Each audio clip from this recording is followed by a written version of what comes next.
Nakasulihan na. Nakakatuwa. Ako proud. Thank you sa cast, sa staff, at sa crew. Maraming salamat. Ang galing. Sam. Thank you, ma'am. Thank you. Ang galing-galing mo. Congratulations. Teka lang. Video lang kita. Jill, congratulations. Napakahusay ng iyong pagganap dito. Parang 90% of the film. Talagang naka-prosthetics ka, no? Oo, tapos halos parang 3 oras po. Sa pagkakalala ko po last year pa kasi last year. Mga 3 oras po akong nilalagyan ng prosthetics bago makapag-shoot.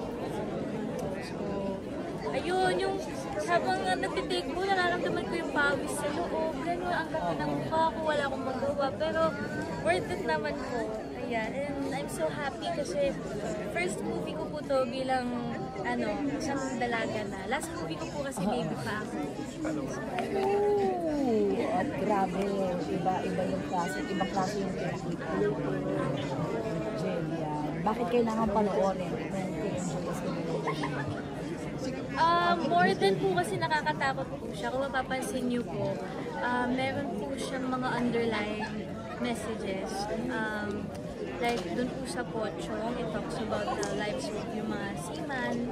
Sa Berbalang naman po, talks about the abuse of power.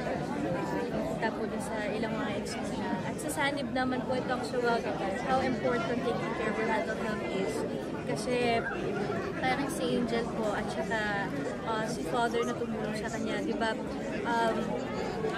Parang naging weak sila emotionally and doon sila naging vulnerable sa mga spirits na lumapit sa kanila. So, yun din po, in real life, it's really important to take care of your mental health and to check on your friends.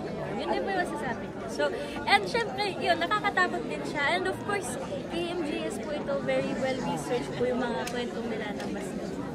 At nakakatuwa na dito si Eman. Talagang, sabi nila lumipad pa daw talaga siya. Talaga po? Lumipad si Eman para manood din kayo. Cotabato pa.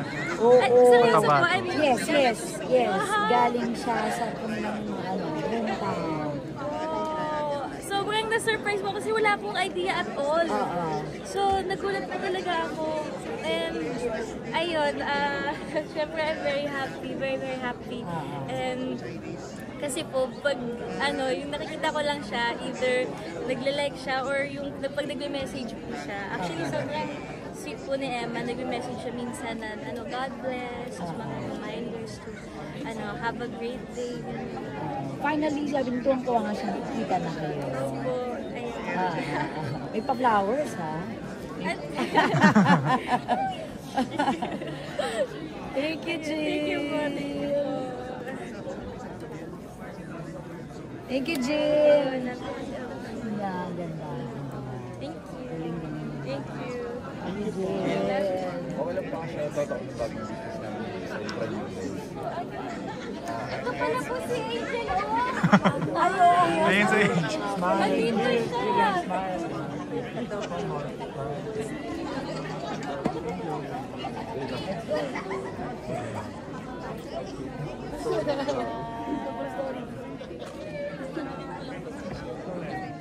Baya tayo.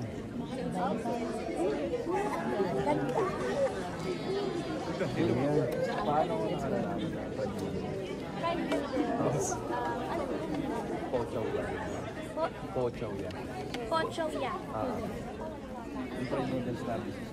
Fried noodles. O ayan guys, kapag nagugutom kayo, kumain na kayo sa Pochoya fried noodles. Dahil kung hindi, pupunta si Angel sa bahay ninyo. Kumain na kayo dyan. Sinasabi ko sa inyo, talagang magugulat yung pagising nyo, nandun siya sa kwarto. Kaya kumain na kayo sa Pochoya fried noodles. Okay? Pwede po ba? Sa ano po namin. Ayun, ang ganda. Sabi ng iba na bigla daw sila, ang laging binibenta ng production, kakaibang Jillian. Lahat ng kakaibang Jillian. Kasi naman yung mukha ko, iba talaga doon. Ayun. Actually, na-enjoy ko siya talaga din kasi nung nag-shoot kami, talagang wala na akong pakialam sa itsura ko, gano'n. Talagang, gano'n. Like, wala like, na-enjoy ko din talaga siya. And I'm so happy na lumabas na siya. And sobrang proud ko na maging part ng first ever film ng KMG. Oh, bukod sa first time to, na napanood mo ng buo, first time din to meet and reaction. Crush ka daw niya. Crush ka daw niya. Yun yung sila. Sobrang natutuwa ako kasi sabi ko nga kanina may nagtanong din sa akin. At nakikita ko lang siya pa nagla-like siya. Tapos minsan nag-message siya ng God bless you. Tapos nag-remind siya na hope you have a great day. Ganun. So sobrang na-appreciate ko. Tapos kakasabi lang sa akin, kakalaman ko lang na lumipad pa daw pala siya galing sa hometown niya. So thank you, Emma. Kumusta ata siya? Ano raw yung binilong na Emma na bahay niya? Uy! Kayo talaga! Invite viewers na lang. Invite viewers na lang. Ayan, sana manood po kayo ng KMBS Gabi ng Lagim. November 26 na po yan sa mga cinema. Sana mag-enjoy po kayo.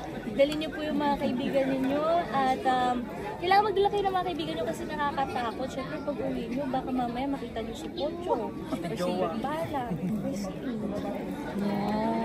Thank you. Congrats. Thank you po. Nice to meet you.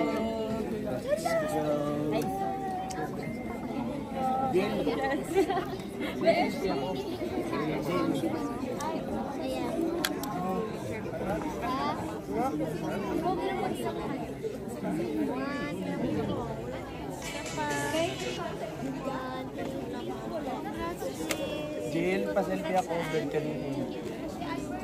Yan. One, two. Thank you.